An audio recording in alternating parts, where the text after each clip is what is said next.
Barija Andrew to see what do the people think of different ideas in here in Uganda. Now let's get it down with Barija Andrew, who's on ground in the capital, to get more of the public opinions. Barija, take this away. Done. Thank you very much, Jerome Paul Sonko. And today we are discussing the innovation landscape in Uganda, but of course in particular we are looking at the agriculture sector.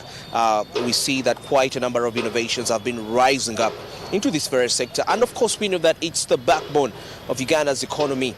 And today I'm with a gentleman, is an investor in technology, but in particularly he decided to only invest in tech-based innovations. And of course we're going to be sharing more about the technology regarding the agriculture sector. Yes, and you know, we anticipate that the technology, once it's adopted by the different farmers in Uganda, that the nation's output in terms of productivity will rise. And of course the export, the value addition, very important, it's also going to be maximized. And at the end of the day we shall be having more, that's foreign exchange coming into the country, and which is also responsible for the strength of the nation's currency. And of course I'm going to get straight to him. He's going to introduce himself as we discuss the innovations in agriculture. Mr. Good morning. Morning to you. Yeah. My name is Aribo George Gift, working for Veltunga Hilfe as a program coordinator, and my organization invests in tech. More so, our vision is to eradicate hunger, to eradicate poverty in the entire world. So we invest into tech, most especially agriculture tech. The idea is that through this investment, we are able to create sustainability in our production, but most importantly, to create, to bring a lot of food or high production into in the country, such that at the end it fits into our vision. How do we play this? With these multiplier effects in innovation, we are able to deliver this. Okay. Yes. Wow, that's very interesting. Thank you so much for that. Now let's investigate, not even investigation, yes. Let's assess yes. The landscape of innovations in agriculture in Uganda in particular. How is it like? How are people, how are the innovators embracing the agriculture sector? Before definitely we can talk about the past, for us to inform what is the present. In the past, many youth are not interested in agriculture because it's a little bit boring. Maybe it's also very expensive. Maybe they do not have the resources to try to invest or do something in agriculture. Today, what we are seeing is that so many innovators are coming up, many things are coming up, many applications are coming up to bridge the gap that has always existed.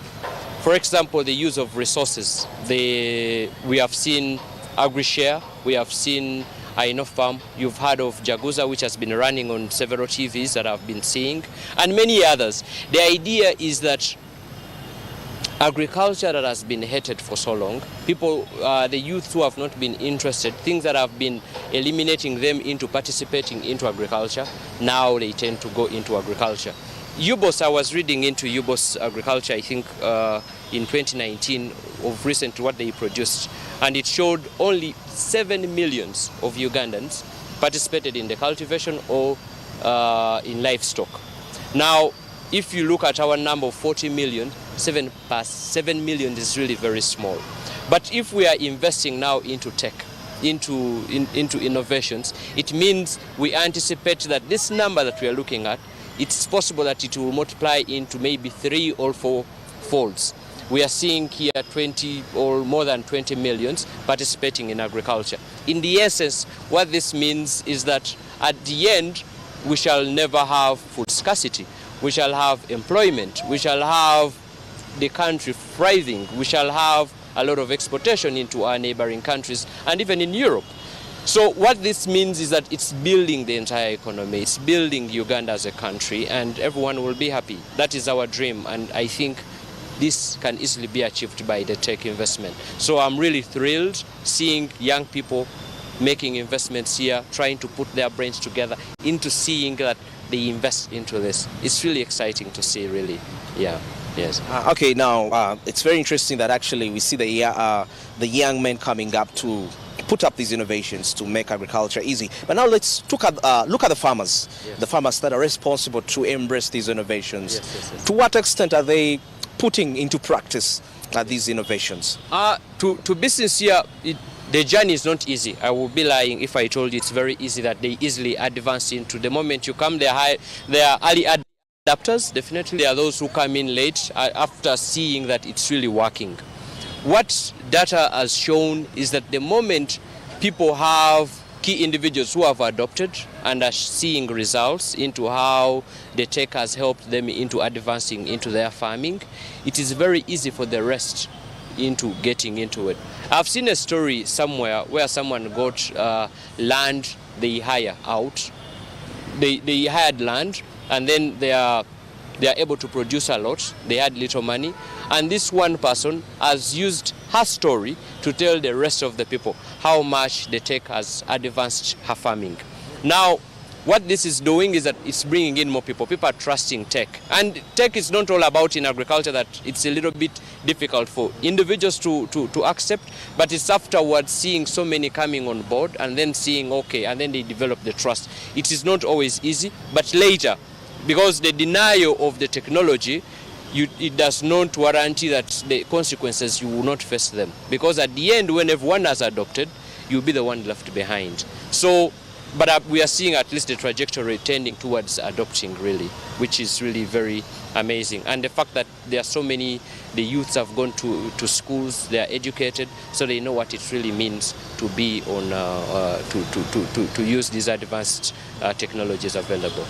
Yeah. Okay, maybe also talking about the adaptation of these innovations. Now, because majority of these farmers are in the villages, and probably they can't afford. So what are we, as a tech investor, what is being done to ensure that actually this technology, there is an easy adaptation? Because however much things take time, I mean, the economy of Uganda where it is right now, it needs a quick intervention, and tech being one of the ways to restore agriculture back to its superiority, there is need to be some quick intervention. So what is it that should be done to ensure that this tech is easily, because some people fear, they say, oh, I need money to use this. So in what ways has it made simpler to a common man? Because now let's look at a farmer very deep in Masaka, because those are the people that have the basis of what we produce. Yeah, one, I've seen government already through the Ministry of ICT trying to advocate that the telecom companies can use a singular mask. One mask is set up and then many can really install and use it. So it means less investment into rural areas, and network is now reaching literally everywhere. But again, government has got to come in to see that at least there is reduced prices, for example, on smartphones, for people to easily afford them. Today, yes, there are some phones that are a little bit cheap, but still they're expensive to the ordinary person.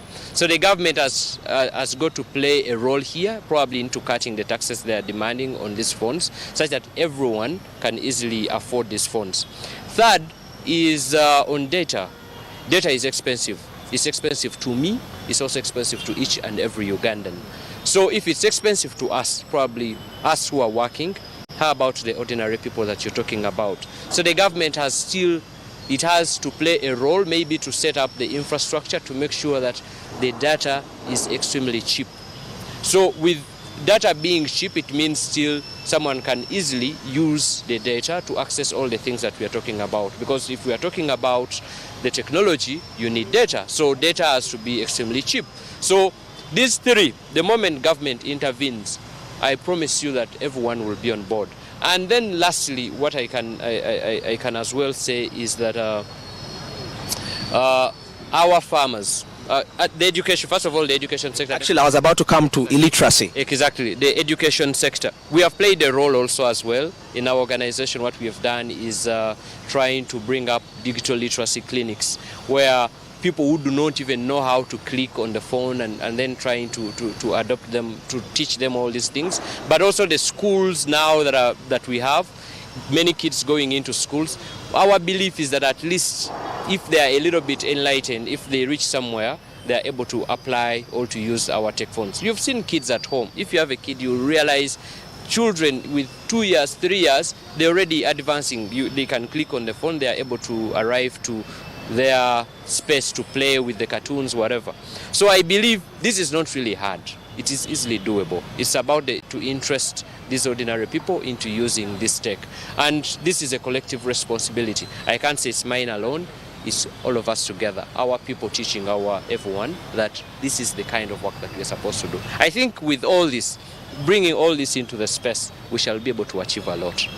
Exactly. Then let's look at the aspect of the challenges that are faced by the developers when they're coming up with these tech-based innovations, in particular in agriculture. What are those hindrances you've encountered because you invest in them?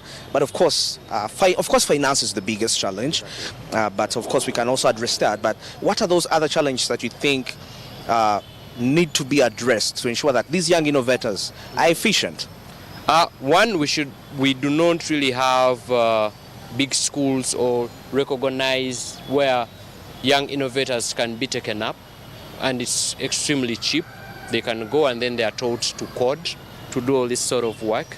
So I think government still hasn't made enough investment to see that at least if I have a skill, if I have a lot of interest into innovation, there is a space where I can go and get trained and equipped better, such that I can even innovate to advance already the skills that I have, all the talent that I have. So I think we need this sort of space. Government needs to invest here. But still the financial challenge, I cannot escape it. I cannot fail even when you've said it, because it's the biggest. Yeah. At the end, the few innovators, the few coders, the few developers, they are very expensive. They are very expensive. So the market needs to have so many of them, a little bit to cut all to bring this cost a little bit down. So I think we need to play a role here. Yeah. Okay, and then let's look at, we've seen the challenges. Let's look at the reliability. There is always this perception about local innovations. Yeah, they're not reliable. Exactly. So in your experience, because you've been investing in them, let's assess their reliability to the Ugandans, to the farmers that are going to use them. Truth is, the beginning is always a big challenge, I will tell you. And what Ugandans want is reliability, is that people they can easily trust in, things they can always rely to or go back to whenever they need something. So the challenge, I think, has always been our consistency. All the developers, all our apps being consistent and existing for so long.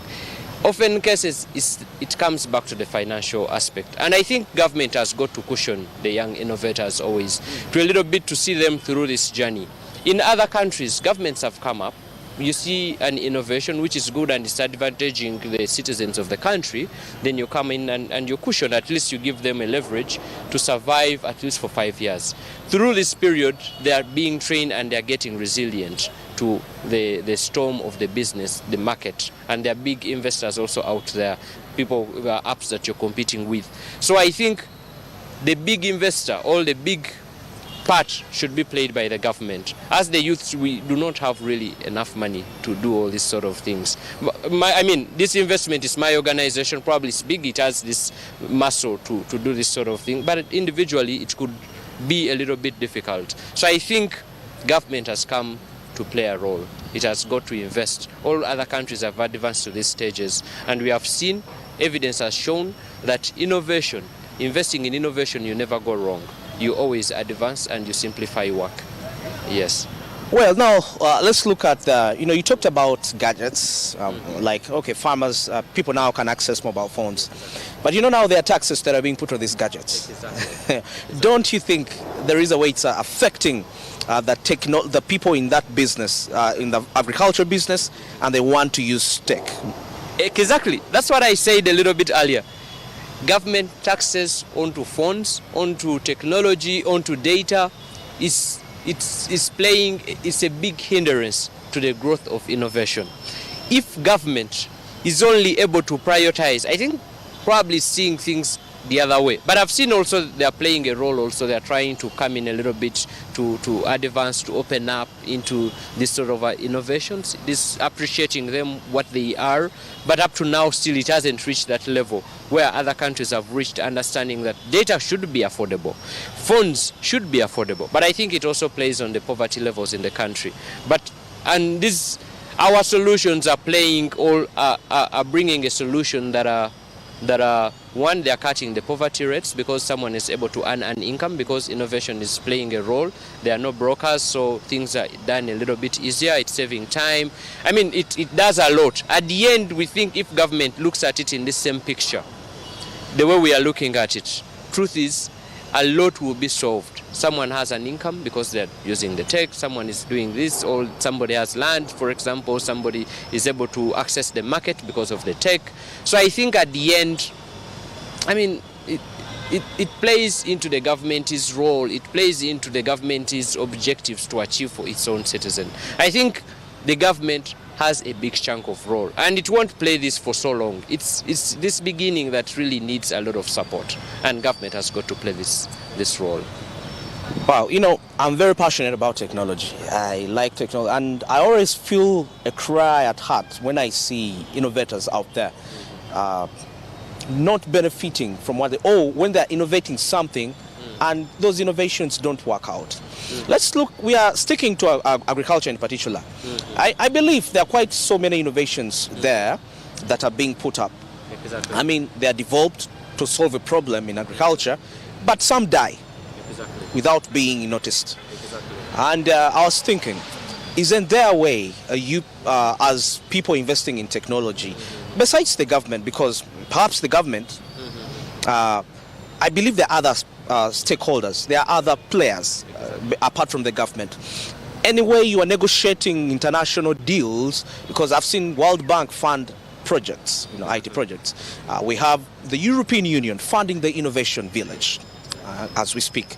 So what initiative as private companies investing in technology are you putting in place to secure that joint partnership with international tech companies to ensure that these innovations are watered and they rise up to be of great benefit to the Ugandans and farmers in particular? Exactly. We want, I mean, the ideal situation would be creating a pool of investors, definitely, and the pool of innovators. And it comes back to the space that I told you, young innovators, where they can go. If I'm good at innovation, where do I go? Where can my skills a little bit be enhanced to do much better work to international level? In other countries, for example, I wouldn't want to compare Uganda to US or whatever, but what I've seen, what they are doing, if you are an innovator, there is Silicon Valley where you're going, and then you're able to try to develop your app. And always what has happened is that somebody you take your app at the level it is, and then you're taking it to an investor, into this a possible investor, telling them what you have achieved in doing this app. Now the level at which it is, maybe someone will say, I need $500,000 for this app, for this particular stake. And then somebody buys that stake, and then it advances you to another level.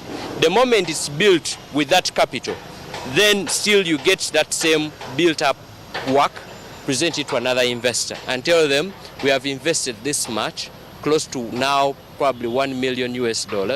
We need this sort of investment, all right? And then we are able to advance even further. So through this, it's able to grow. But remember, there is equity being sold out. What is hindering our innovators here? The moment one has an innovation, they want to own it all.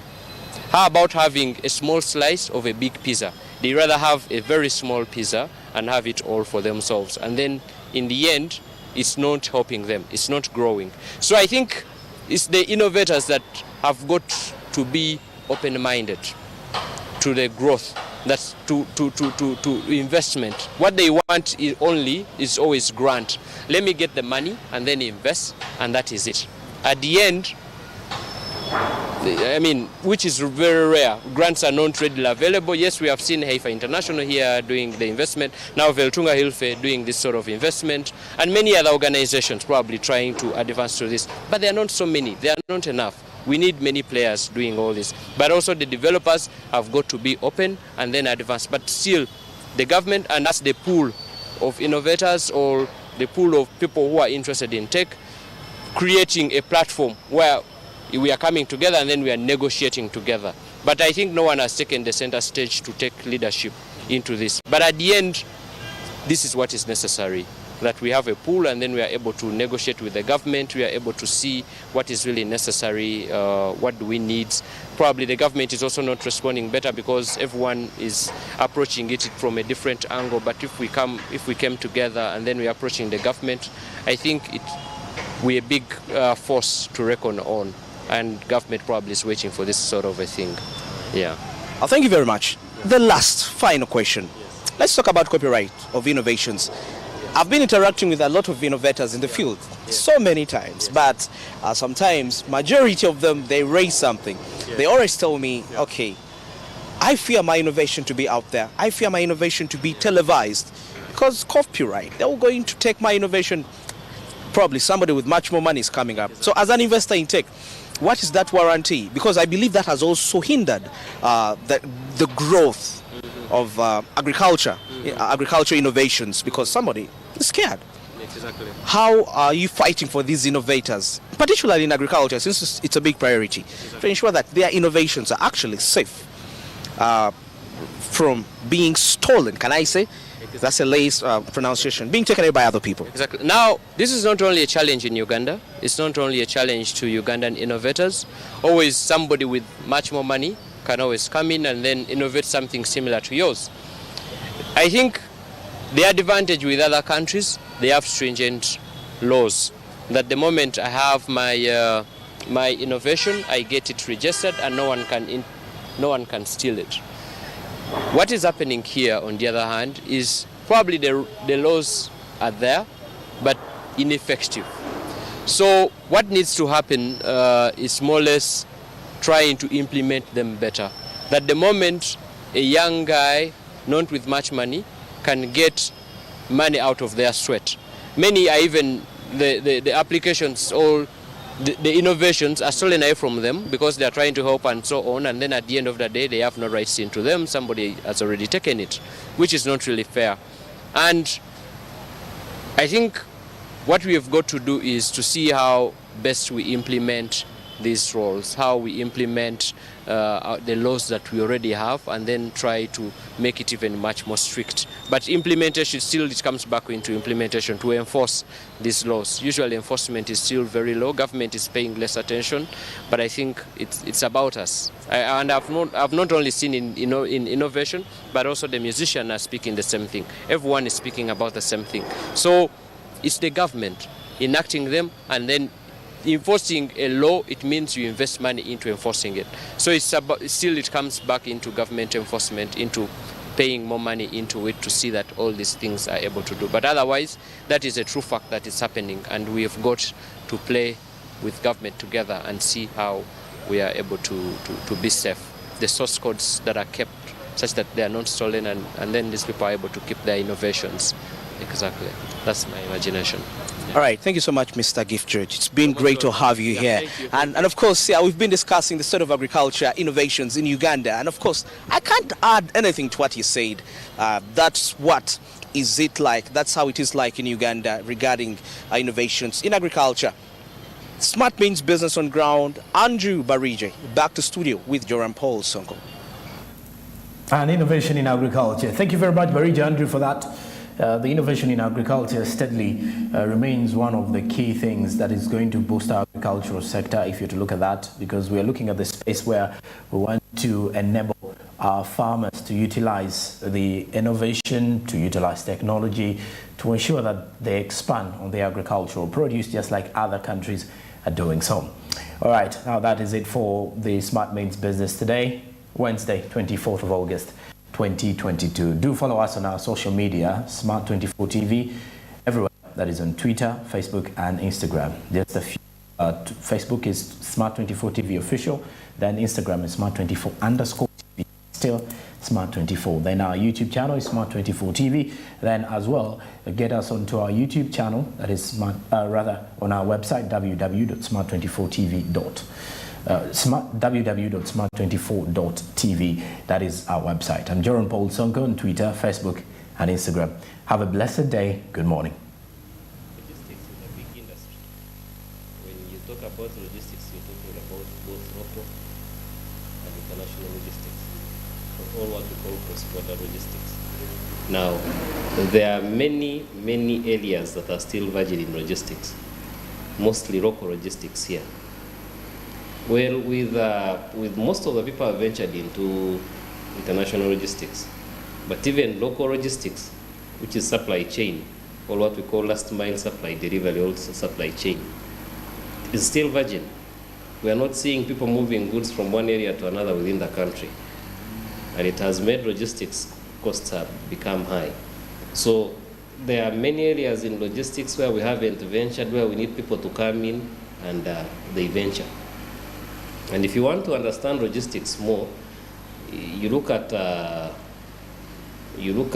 number of areas. Clearing and forwarding is logistics. Transport is logistics. Domestic tax still comes in a part of logistics.